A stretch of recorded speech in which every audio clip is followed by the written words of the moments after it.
નમસ્કાર, હું છું પ્રિયા અને તમે જોઈ રહ્યા છો જનતા કી જાણકારી ન્યૂઝ। નજર કરીએ આજના સમાચાર ઉપર।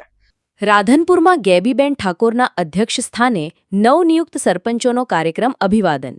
રાધનપુર વિધાનસભા કોંગ્રેસ પક્ષનું બનાસકાંઠાના સાંસદ સભ્ય ગેનીબેન ઠાકોરના અધ્યક્ષ સ્થાને નવા ચૂંટાયેલા કોંગ્રેસની વિચારધારાવાળા સરપંચનું સન્માન કરાયું। રાધનપુરના રેડકોર્સ હોલ ખાતે રાધનપુર વિધાનસભા કોંગ્રેસ પક્ષનું કાર્યકર સંમેલન યોજાયું। બનાસકાંઠા સાંસદ ગેનીબેન ઠાકોર, રાધનપુરના પૂર્વ ધારાસભ્ય રઘુભાઈ દેસાઈ સહિત કોંગ્રેસના કાર્યકરો પ્રમુખો રહ્યા હાજર। પાટણ જિલ્લા બીજી ટર્મ માટે કોંગ્રેસ પ્રમુખ બનવા બદલ ધેમરભાઈ દેસાઈનો અભિવાદન કાર્યક્રમ સાથે સાથે કોંગ્રેસ પક્ષને મજબૂત બનાવવા રણનીતિ નક્કી કરાઈ। આ પ્રસંગે રાધનપુર વિધાનસભાના કોંગ્રેસના કાર્યકર્તાઓ અને સંગઠનના હોદ્દેદારો અને ચૂંટાયેલા પદાધિકારીઓ ઉપસ્થિત રહ્યા। રિપોર્ટ અનિલ રામાનુજ, રાધનપુર, પાટણ। આજે તાલુકા કોંગ્રેસ સમિતિ આયોજિત જે નવા ચૂંટાયેલા સરપંચોનો સત્કાર સમારંભ રાખેલો અને એઆઈસીસીની સૂચના મુજબ સમગ્ર રાજ્યની અંદર સંગઠનની મિટિંગો તાલુકે યોજાઈ રહી છે અને એનો એક આ ભાગ છે।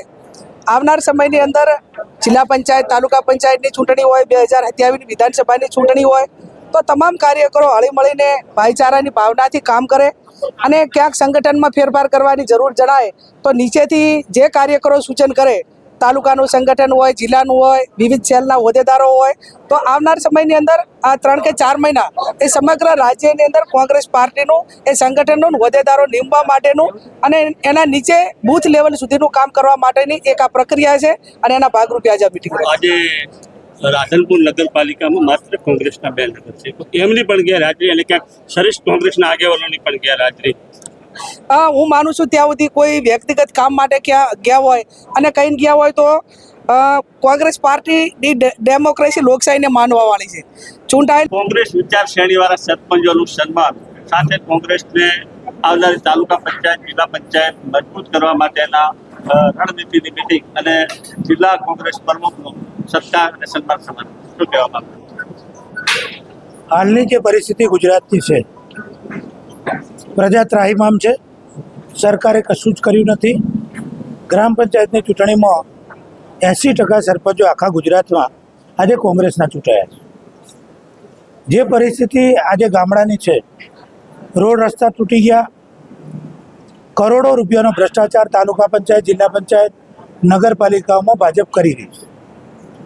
આ ભ્રષ્ટાચાર લોકોને દેખાય છે ત્યારે આવનારી તાલુકા પંચાયત, જિલ્લા પંચાયતની ચૂંટણીઓ કોંગ્રેસ પાર્ટી જીતે એનું પ્લાનિંગ કરવાની અમારી આ મિટિંગ હતી।